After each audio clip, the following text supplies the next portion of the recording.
Ashama harka fuune ijoollee waaqayyoo sanyii addaam dhalli namaa hunduu akkam turtan akkamii sa'aatii kana eegdanii kana siin nu ga'e waaqa keenyaaf galannii fi ulfinni isaaf haa ta'u.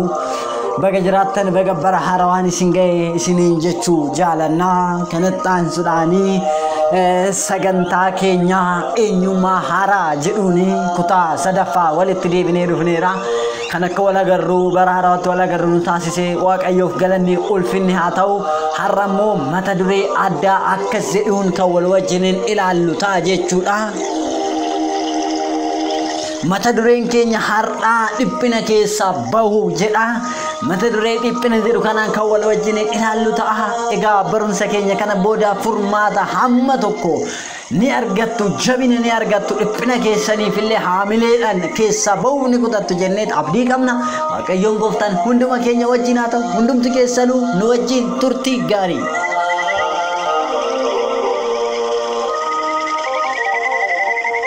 Egaa barumsa keenya jalqabuudhaan dura namoonni baay'een osoo subscribe din godhin daawwachaati kan jirtan jechuudha. Kanaafuu hundumti keessanuu haga dandeessan like, share, subscribe godha isiniin jechuu jaalanna. Maaliif waan isinirraa hir'isu homaa waan qabu waan ta'eef nuuf immoo nu fayyada.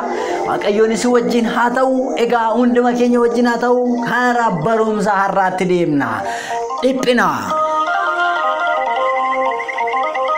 Dhiphina keessaa akkamitti baana? Dhiphina keessaa bahuudhaaf maal gochuu qabna? Kan jedhu wajjin ilaalla. Yaa saboota ilaalaa. Haalonni garagaraa jireenya keenya keessatti bifa garagaraa akka gaararraa akka baanu nu taasisan. Gaaf tokko ni kofallaa, gaaf tokko ni boonyaa, gaaf tokko ni gammannaa, gaaf tokko ni gaddinaa, gaaf tokko ni dhabna ni argan. Kun haalota garagaraa keessummeessaa deddeebina jechuudha addunyaa kanarratti. Kanas ta'ee sanis argachuuf dhabuu keessatti illee gaafa dhabdes gaafa argattes gammadaa ta'uudhaaf maal gochuu qabda? Jalqaba waan qabdu irratti galateeffachuu danda'uudha qabda. Maal gochuu qabda? Galateeffachuu. Eenyuun galateeffatta? Waaqayyoodha. Dhabiinsa keessattis qabaachuu keessattis beela'uu quufuu keessattis waaqayyootiin galateeffadhu jechuudha. Maaliif seeta kan galateeffatu? Wanni ati dhabde kana caalaa waaqayyoo wantoota qaalii baay'ee siif laateera. Ilaalaal. Ati maallaqaaf boossa yookiin maallaqaaf dhiphatta. Waaqayyoon garuu kan maallaqa caalu fayyaa siif kenneera. Ati yookiin konkolaataadhaaf dhiphatta garuu waaqayyoon kan konkolaataa caalu miila siif kenneera. Caammaaf dhiphatta waaqayyoon garuu miila siif kenneera. Kana qofaa miti yaa saboota ilaalaa. Ati mana siriidhaaf dhiphatta waaqayyoon garuu kan mana sirii caalu qaroo siif kenneera. Qaroo qabda. Ati uffannaadhaaf uffataaf kan dhiphattu ta'a. Uffata caalaa waaqayyoon qaama miidhagaa sii kenneera. Qaama si tottoltee miidhagsee si uumeera.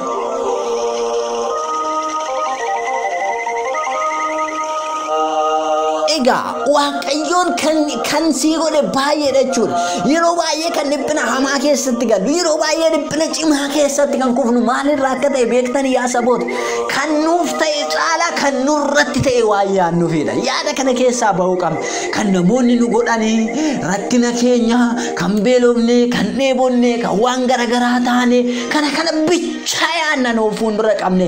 Garuu kan waaqayyoon nuuf godhillee osoo yaanne, kan waaqayyoon nu godhee fi kan nurratti namoonni godhan, kan nurratti ta'e rakkinoonni nu qunnaman, wantoonni nurratti ta'anii nu boochisanii namaa gadi nutti waan taane nutti fakkeessanii sitti daawwachuu akkasitti ilaaluu dandeenya. Maallaqni yoo dhufe, qabeenyi yoo dhufe wantoota muraasa sii gochuu danda'a malee wantoota muraasa sii gochuu hin danda'u. Maallaqni siree gaarii malee hirriba gaarii bituu hin danda'u. Maallaqni fayyaa keessii bituu hin danda'u. Qoricha sii bita malee fayyaa keessii bituu maallaqa. Kanaafiyyuu wannuma qabdu xiqqishuu irratti galateeffachuu qabda jechuudha. Wannuma qabdu maallaqni mana sii ijaara malee keessa jiraachuu kee wanni inni beeku hin jiru. Keessa sin jiraachisu waaqayyoon sin jiraachise. Kanaaf akkasitti yaaduu danda'utu nurra jiraata jechuudha. Kanaaf yaa saboota kana sirriitti ilaaluu, kana sirriitti xiinxaluu nu barbaachisa. Itti qabaa ilaalaame. wantoonni nu dhiphisan kun bare furmaatatti gochuu akka nu dhiphisne gochuu hima dandeenya numatu chilleesse numatu gadi qabnee hiyyaanne malee dhiphina kana keessaa ba'uu ni dandeenya mee wayi tokko daawwadhaa samii kana ol ilaalame samiin kun utubaa hin qabu guyyaa tokko narratti kufa jettee garuu waa'ee samii kanaaf dhiphattee beekta utubaa malee dhaabateera bee akkamitti sirratti jiguu diti eenyutti amantee taate akka sirratti hin kumne kan dhiiste jechuudha. Dachee akkasumas immoo mee lafa kanarratti aduu ilaali. Aduun naanifu boru jettee yaaddee beekta waa'ee aduutiif guyyaa tokko dhiphattee beekta. Aduun naan ba'u wayi didaa boru jettee dhiphattee hin beektu. Samiin narratti kufa jettee dhiphattee hin beektu. Samiin kun utubaa malee jira garuu hanga maaltu si amansiise. Isuma samii irratti amantee dhiiste san laal samii kana narratti hin jigsu jettee kan itti amantee dhiiste san aduun kun naa baati jettee kan itti amantee dhiiste san ammallee waaquma sanitti jireenya kee amanii dhiise. Dhuguman siin jireenya kee isarratti dhiisuu qabdi. Dhiphina ati homaa fiduu hin dandeessu maaliif si caalaa kan si dhiphatu waaqayyoo gooftaan ni jedha waan ta'eef kanaaf mootaa ta'uu danda'uu qabdi. Mee wayi tokko seenaa tokko sitti hima yeroo tokko fiilmii wayii ilaaluu deeman fiilmichi baay'ee jaalatamaadha baay'ee kan namatti tolu namoonni dargaggeeyyiin sassaabamanii fiilmicha ilaaluu mana fiilmichaa dhaqan fiilmicha akkachi ga'een iskiriiniin televezyiinichaa ni baname erga banameen boodatti iskiriinii adii nacciibichaa mul'isa.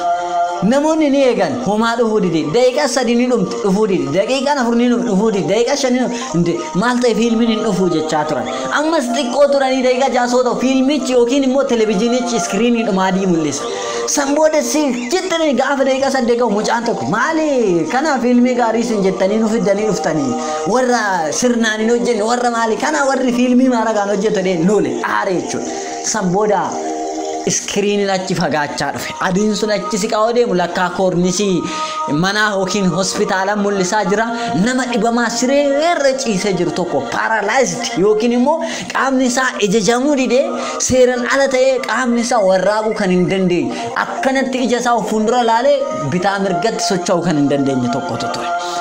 Ergasi isa laalan ergasi laalan daqiiqaa 9 irratti immoo akkas jecha dhufe barreeffama akkasii laal ati daqiiqaa 8 akkatti aartee akkatti guggubattee akkatti lolte akkini daqiiqaa 8 sibooti namoonni baay'een garuu immoo kan daqiiqaa 8 miti guyyaa 8 ji'a 8 waggaa 8 osoo ijji isaanii boota laalisan irraa hin socho'in haala ulfaataa keessa jiran ni jiru isaan sunoo maal haa jedhanii kan jedhu barreeffamni TV isaa irratti barra yaa saboota kanaaf namoota sirumayyoo hammuma keenya jabina hin qabne jabeessuu qabna malee namoota akkasii duuka ta'uu qabna isaan gargaaruu qabna malee akkana ta'uu hin qabnu jechuudha kanaaf iyyuu galateeffachuu barachuu qabna.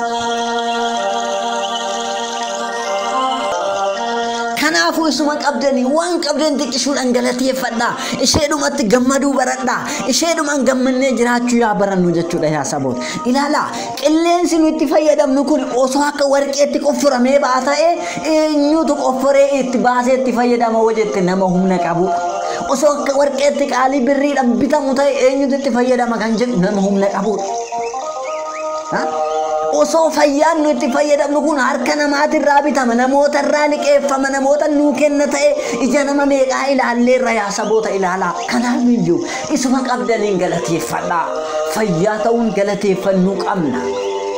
Deddeebuu keenya qofaan galateeffachuu qabna waaqayyoon gaafsaniin doon kan barbaadnu kanneen illee nuu kenna isa kanallee dachaa godhee waaqayyoon laatee nuuf kenna keessa keenya bineensota garagaraa ture sammuu keenya keessa bineensa akkamii bineensa hin galateeffatin waaqayyo qeeqee arrabsisi godhu bineensa akka haadha manaa Iyyoobsan jechuudha. Bineensa immoo akka Iyyoob waaqa isaa dhabeenya keessattis qabeenya keenyatti keessattis waaqayyoo galannaa ta'u jedhu si keessa jira. Bineensa hin dandeessu siin jedhu ni jira. Bineensa hin dandeessu siin jedhu ni jira. Bineensa ati namaa gadi siin jedhu ni jira. Bineensa ati namaa gadi miti siin jedhu ni jira. Kanaafuu bineensota kanneen keessaa laaliti soori. Ati namaa gadi miti bakka hin sigaa kan qabdu bineensa yoo soorti akkasumatti gammachuudhaan jiraata. Bineensa si gaddisiisu yoo soorte namaa gadi tuffatamuu kee bichaa sitti lallabusan sammuu kee keessatti yoo soorte garuu namaa gadi ta'uun kee kan hin hafneedha. Kanaaf iyyuu bineensota sammuu kee keessaa yaadota garagaraa sammuu kee keessaa san keessaa tokkotti firoomi isa itti firoomtu immoo adda fo'adhuuti ilaali. Yaa saboota kanaaf iyyuu dhiphinni nu barbaachisu baraara kanatti eenyummaara baraara kanatti namaara baraarratti dhiphinarraa bilisa kan taane akka taanee jiraannu Waaqayyoon nu haa gargaaru isinis jabaadhaa kutadhaa dhiphinni waan tokko iyyuu gochuu hin danda'amu tulluun yookiin gamoon dhiphinaan ijaarame hin jiru gamoon dhiphachuu dhiisuudhaan diigamellee hin jiru kana ta'uu hubattanii itti jabaattanii akka dhaabbattan ani obboleessi keessan imaanan isiniin jedha gamanuma like share subscribe gochuu immoo hin irraanfatinaa isiniin jechuun jaaladha har'a fagana kan nu barsiisee galanni Waaqa uumaa keenyaaf haa ta'u ammaaf nu gaa ishee baranne kanaan Waaqayyoon tanaan akka jiraannu nu haa taasisu mata duree biraatiin kan walitti deebinu ta'a kutaa afuraffaa eenyummaa haaraa bara haaraatti barumsi jedhu kanuma fakkaatti kutaa sadaffaani kutaa afuraffaadhaan walitti deebina nagaadhaan tura garuu subscribe gochuun hin irraanfatinaa isiniin jenna YouTube siinaa miseensa taatanii yeroo yeroodhaan wantoota darban barumsaalee akkasumas seenaa dinqisiisaallee guyyaa kaleessarraa eegalleera daawwachuu ni dandeessu kana qofaa miti lallaba akkasumas immoo sagantaalee adda addaa yaa'ii garaagaraa kan asirratti isin dabarsinu ta'a faarfannaalee haaraas egaa Waaqayyoon isin wajjin haa ta'u waan seera mana amantaa waan Waaqayyoon gaddisiisne hunda asirratti ni dabarsina Waaqayyo isin wajjin haa ta'u jabaadhaa barri haarofti kan nagaa kan gammachuu kan jaalalaa isiniif haa ta'u jechuun jaaladha turtii gaarii